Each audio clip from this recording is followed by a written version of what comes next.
what are the easiest ways someone could have to leave addiction, most especially addiction to drug abuse, inshallah? Assalamu alaikum wa rahmatullah, jazakumullah khair. Firstly, it is a crisis, and we do need to face the reality and look at the root causes of this type of pandemic. At the same time, as a man of faith, I can only guide you to tell you that we need to get closer to the Almighty. We need to develop our relationship with God Almighty, and we need to make sure that we increase our acts of worship, acts of productivity. A lot of the young, they're not utilizing their abilities in a productive way, hence it is being utilized in a destructive way. So we will have to deal with it twofold. Number one is the spiritual aspect of it, which is faith-based. And we will have to develop these young boys and girls, and even there are some who are old who are involved in this. We will have to develop their consciousness of their Maker, the relationship with their Maker, participation in the masjid, in places of worship, in reaching out to community and so on one hand. And on the other hand, we need to actually look at perhaps employment for these young people, productivity for these young people.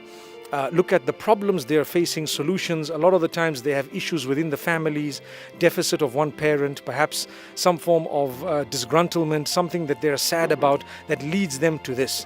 So not always, but in a lot of cases. For that to be resolved, we need to engage them in something productive, really. That would be a challenge for community at large, for government at large, to be able to reach out to these people who are suffering, to help them come out of this. One is to just say, right, we are stopping this, we are banning this, etc. They will go on to something else. And you stop the other thing, they go on to a third thing, and it continues. But rather, when we get to the roots of it and try and resolve it, create employment, create opportunities for education, etc. Inshallah, it is hoped that at least we would contribute towards the solution, although we may not be able to solve it totally, because there are people who are employed and they do have jobs and they are highly educated and they still have the same addictions. So there are many reasons why this happens. Also, to enforce or to try our best to educate regarding the family unit, its value, its worth, and what it's supposed to be. That would help us also in a very big way. Maybe just in 2 sentences, for someone who has heard you and he knows this drug is bad, what is the easiest way for the person to go out of this addiction?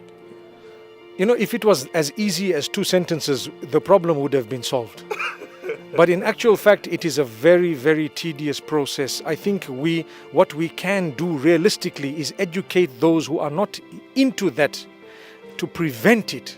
So to prevent it from spreading is the first step. Then to deal with those who are in it already. Because, something that you are talking about how to resolve when you haven't talked about how to stop its spread is actually not leadership. You have to stop the spread and then you got to contain it. Like when there is a disease that has an outbreak of a disease, they have to contain it, then they deal with it. So this particular thing also, we have to contain it, then we deal with it. So inshallah, like I said, we have to educate, we have to keep on developing our relationship with Allah. In the case of Muslims, regularly fulfilling your 5 prayers, starting your dhikr, remembrance of Allah is a very powerful tool, very good way of coming out of bad habits. When you increase your good, the bad decreases. Automatically, it is a seesaw sort of a relationship.